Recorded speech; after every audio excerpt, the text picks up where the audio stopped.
I'm still the belief that he's going to give them the benefit of the doubt. I kind of believe that if he was going to want out, he would have done so by now, just out of respect for the Bucks, so they can figure out the direction of the franchise because he doesn't want to leave and he wants to be able to win there. But if that's not going to happen and they're not well equipped to win, he's obviously going to look at other scenarios and see what's out there. So I think that this offseason in particular, with all the noise about Giannis and him kind of keeping his options open, I think that it's more in play for down the line. And we're talking about like next year and what's going to happen with potential moves that they can make, potential free agents that are going to be out there, moves that they can make on the trade market if anything becomes available.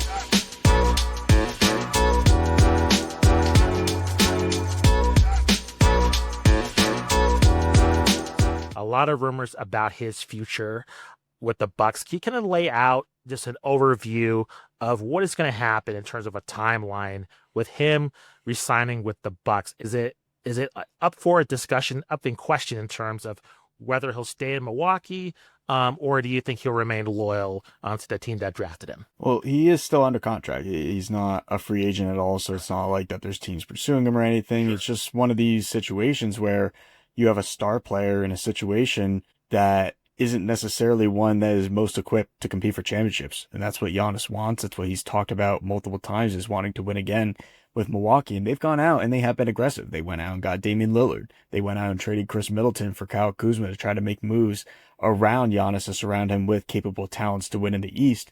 So far, that hasn't happened. They've lost in the first round of the playoffs each of the last 3 seasons. Right now, after waiving Lillard and you bring in Miles Turner, while it's a slight upgrade over Brook Lopez, again, how much better are you going to be as a team with Miles Turner as your number 2 option? Is your ceiling going to be a championship, or is your ceiling making it to the playoffs or making it to that second round series? And that's kind of where we're at right now with evaluating the Bucks. So when you talk about Giannis and where his future lies, only he knows the answer to that.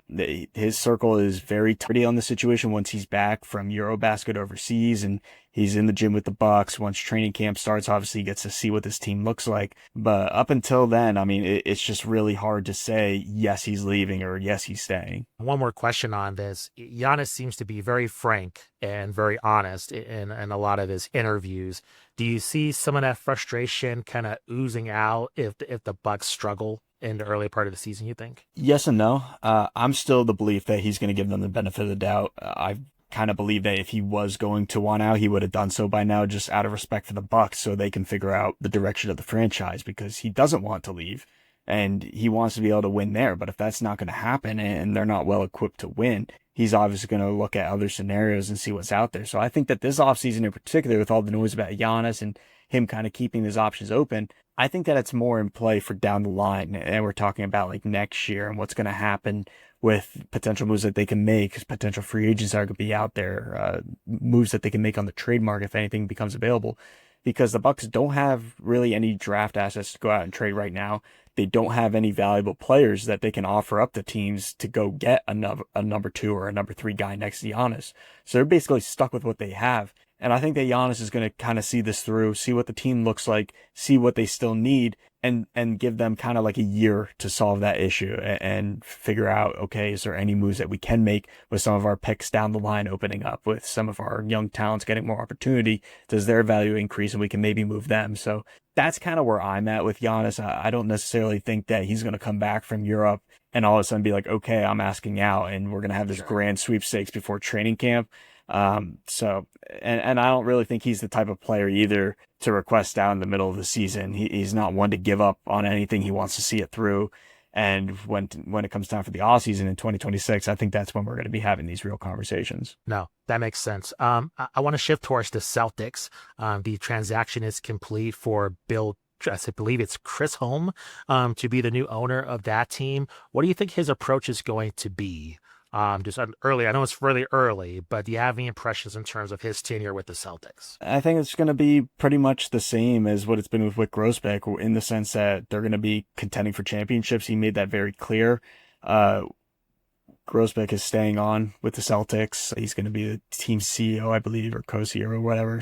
There's not going to be an organizational shift in terms of what we saw with the Suns, where Matt Ishbia takes over and they're just going all in and leveraging all these kind of assets. It's still the same management that's in play here with the Celtics. same people are still in charge and Brad Stevens is still running that front office. So as long as Brad's there and he's making those kind of decisions, it's going to be a fluid situation. He's going to be reporting to the owner and what the new owner wants in terms of salaries, the cap flexibility, and the taxes. But in terms of what this roster looks like, this is a reset year for the Celtics. They know that. Jason Tatum, if he does return, it's not going to be until late in the season anyways. And so they know it's a reset year. They're going to go into the 2026 offseason with a lot similar mindset to what they had before they won their championship in 2024, where they went out and got Drew Holiday. They went out and got Kristaps Porzingis. I think that those are the kind of moves that they're going to be going out and saying, what's out there for us? What can we potentially do on the open market? And that's why they cut all those costs this year. I want to shift the gambling. Malik Beasley is no longer a target of a federal gambling investigation by the Eastern District of New York, according to Shams Charania. But this has come up in terms of gambling, other incidents within the league.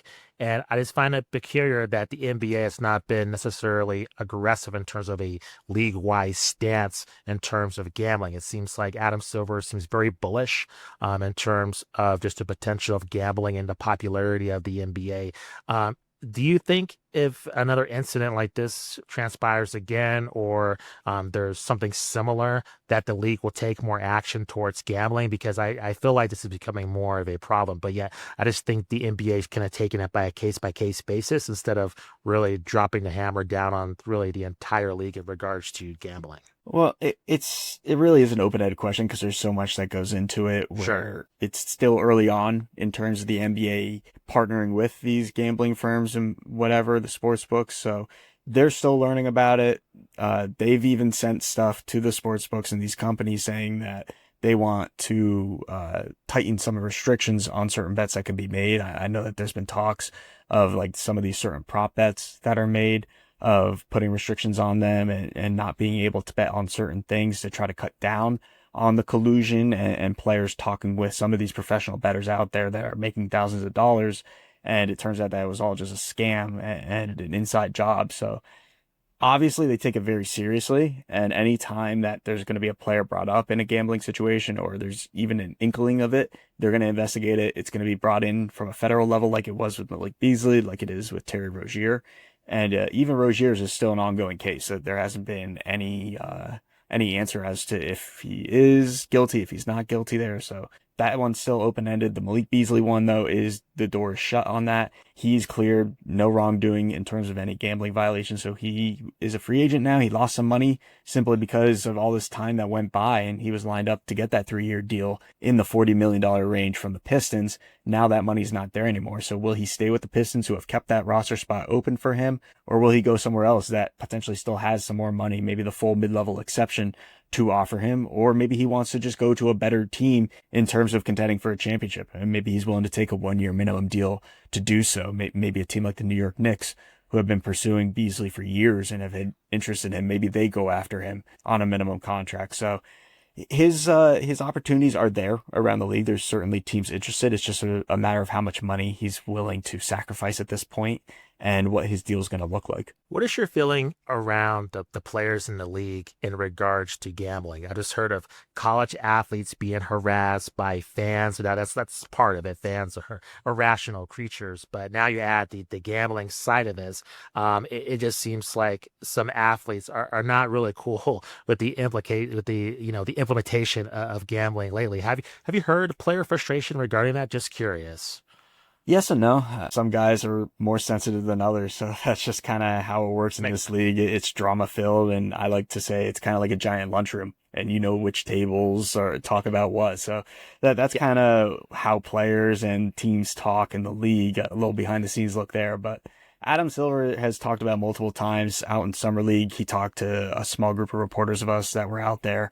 And just kind of, that was one of the topics, talk about gambling and the restrictions on it and the feel from the league. And he said it's still an open-ended process, that they're still gathering information, still talking with teams and players about it, and just going through certain protocols and certain demands of how they want this to look moving forward and how they want the reactions to work. And that's part of the reason why they want tighter restrictions on these prop bets, so people aren't targeting the players, saying that you cost them money. Well, you're the one that bet on them, so it's on you. It's not the player's fault. So I think that it's still a learning experience, and obviously we'll probably see some restrictions on it, but I'm not one that is heavily involved in knowing all this stuff about the betting and whatnot and all the behind the scenes, but I do know that Adam Silver has talked about it, and it is something that is at the forefront of their minds.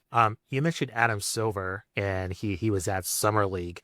I mean, he's very active in terms of what the future of the league could look like. He's mentioned NBA Europe. You mentioned gambling. He's really high on technology.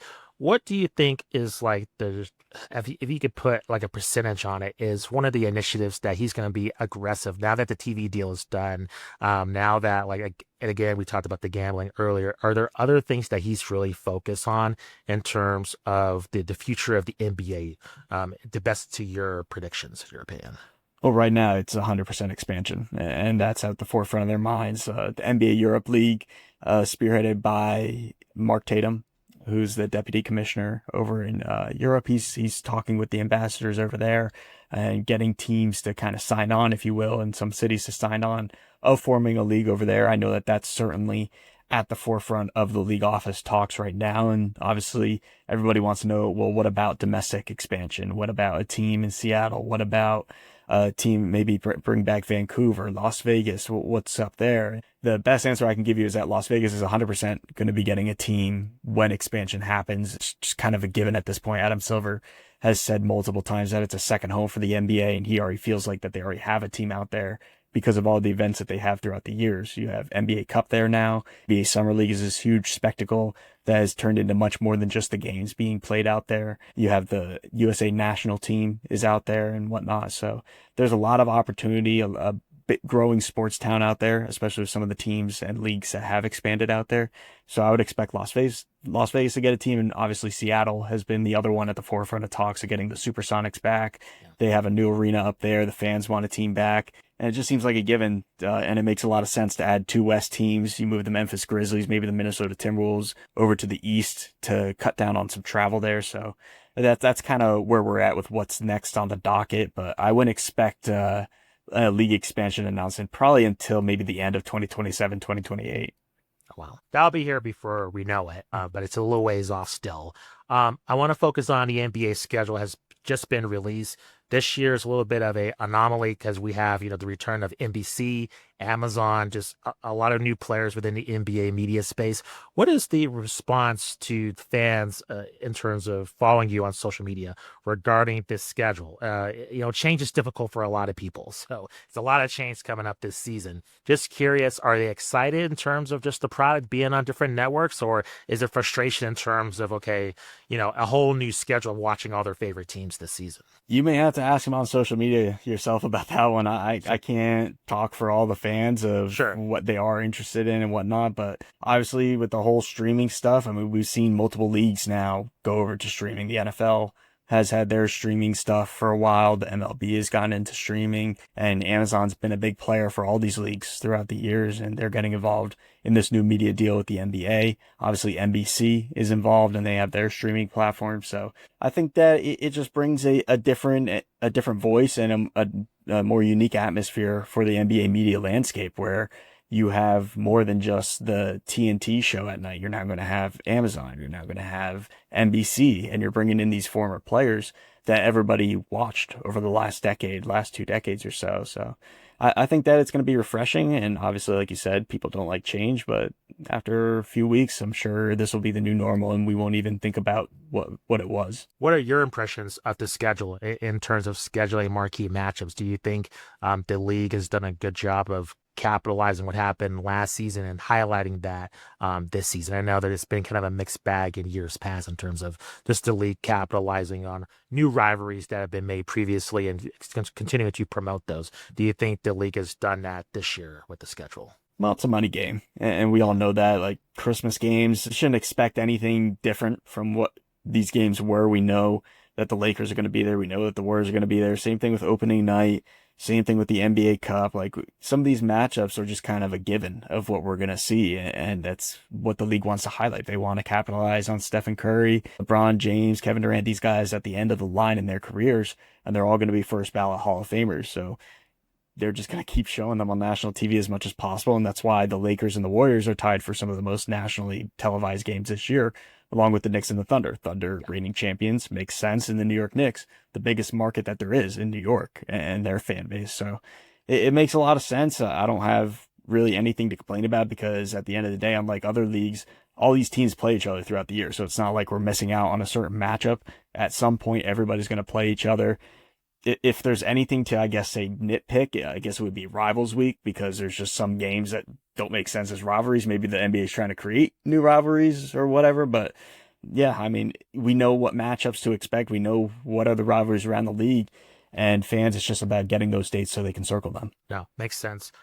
You released your power rankings earlier in August. Can you kind of give a rundown in terms of the NBA offseason of which teams have stood out to you and kind of capitalizing on this time? Not the most flashiest offseason, but I'm sure they'll become more of a factor as the season gets started in terms of teams capitalizing on this time. Yeah, we actually just published a story on ClutchPoints today about one of the biggest winners in my mind. I think it's the Atlanta Hawks, and what you see that they've done around Trae Young. They have youth, they have athleticism, but the one thing that they haven't had around him are veteran leaders and other guys that can lead outside of Trae Young and be a voice of reason for some of these other positions. So what they do, they went out and got experienced guys. And when I say experience, not just years in the league, but they've been to the Western or Eastern Conference Finals before. You have Nickeil Alexander-Walker, who they got from the Minnesota Timberwolves, a 3-and-D guy that has been to the Western Conference Finals each of the last 2 seasons with the Timberwolves. They bring in Luke Kennard, who's been to the playoffs 4 different times in his career with 3 different teams, and he made the Western Conference Finals with the Clippers a few years ago. You bring in Kristaps Porzingis, recent champion with the Boston Celtics. So you have guys that understand what it means to win in this league, and you have really good minds with those guys. You never hear about drama surrounding any of them, Porzingis, Nickeil Alexander-Walker, or Luke Kennard. They got good head on their shoulders. They know how to play their roles. And most importantly, they can play off of Trae Young. Nothing is going to change about the way this team plays. They're only going to be better now that Trae Young has more options to pass the ball to. And he's one of the most underrated passers in the league, one of the most underrated stars that people just don't want to appreciate. I think this year that's going to change. I think that he's going to have an all-NBA season. And I really do think that the Hawks are going to be on a similar trajectory to what we saw with the Indiana Pacers this season, where they go on a run, they potentially make the Eastern Conference Finals, maybe even the NBA Finals. But with the East being as wide open as it is and the adjustments that the Hawks made and the talent that they added, they now have 9, 10 guys that can play every single night and can do so at a high level. Final question for you. What is one storyline that the national media won't cover, but you think it's going to be critical when we head in towards maybe the All-Star break or the playoffs? Just what you've seen from the offseason that's being undercovered, that's going to be a major factor. I don't necessarily know if it's something that hasn't been covered per se, but I think that it's 2 things come to mind. The first is LeBron James and his future, and that's been widely speculated about. But will this be it? Is this going to be the final season? We still don't have clear word on that. It seems like that he may be sticking with the NBA longer than this season. Talk around Summer League, people expected this to be it, year 23. He's always talked about playing 23 years in the league. He's talked about retiring with the Lakers. Actually, that's up in the air now of if he'll be there next year. So I think that that's still a key talking point and what's going to happen there in Los Angeles with Luka taking over. And then obviously I think it's just the trade landscape in general. It's changed with this new CBA where teams aren't just freely dealing contracts and dealing players anymore. They're very peculiar with who they're trading for and what their cap figure is. And a great example of that is a guy like Malik Monk. He's a terrific player. And I think that he could fit a lot of different teams' benches right now and be a key 6-man.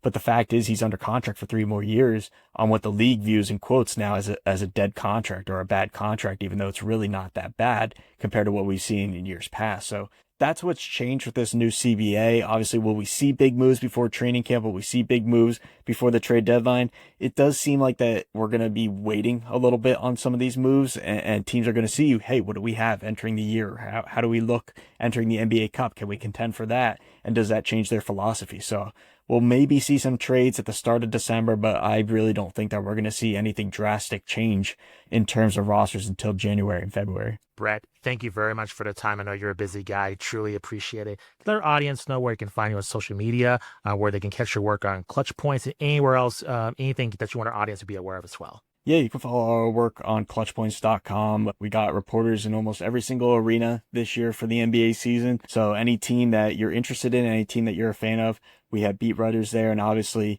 we have my national coverage on top of it. We got you covered with all the rumors that teams are talking about, who could be going where in terms of trade talks. And then obviously, once the season starts and people start talking, the trade deadline is going to be right around the corner and it's just going to pop up out of nowhere and it'll be February 2026 before we know it. So it's going to be a very interesting season. Yeah, no doubt. Brett, thank you very much for the time. Truly appreciate it. Thank you.